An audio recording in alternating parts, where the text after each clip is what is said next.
তুমি কিয় কান্দি আছা?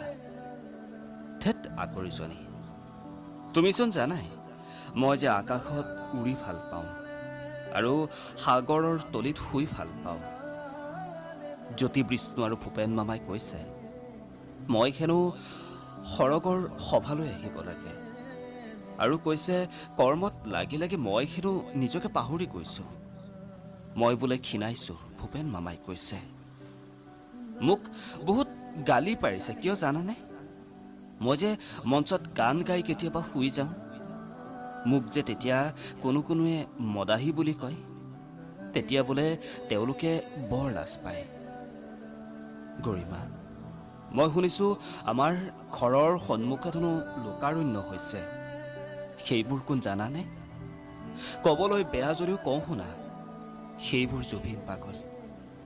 সিহঁতে মোৰ দৰে কাকো খাতিৰ নকৰে।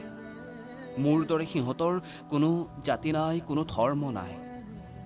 পাৰিলে সিহঁতক বুজাবা, গালি নাপাৰিবা দেই, নহ'লে মই বৰ দুখ পাম। আজি গোটেই অসম বন্ধ হৈ পৰিছে। গাড়ী মটৰ, দোকান পোহাৰ, স্কুল কলেজ সকলো।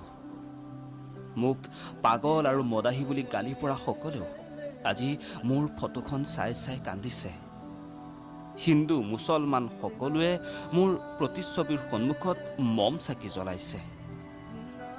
মা আৰু জংকীয়ে এইবোৰ চাই চাই মোক সাৱটি ধৰিছে।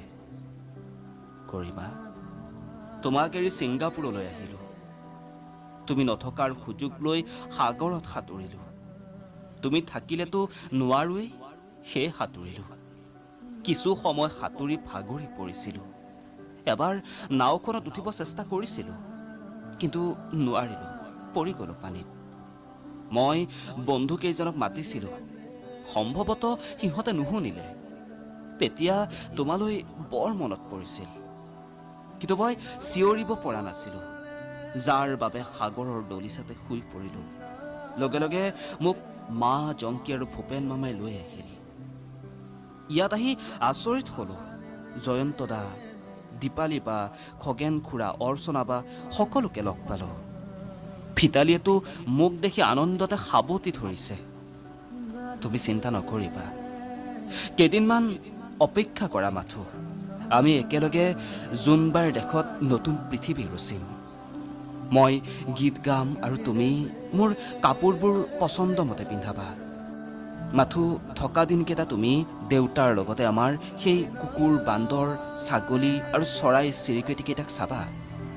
ঘৰলৈ কোনোবা আহিলে সহায় কৰিবা। ৰাজাহঁতক পাহৰি নাযাবা। আৰু এটা কথা শুনা, মোৰ শদেহটো পাৰিলে গুৱাহাটীতে জ্বলোৱাৰ ব্যৱস্থা কৰিবা। গুৱাহাটীখন মোৰ বৰ প্ৰিয়। তোমালৈ আকৌ অনুৰোধ, কান্দি নাথাকিবা দেই, মই কিন্তু বহুত বেয়া পাম।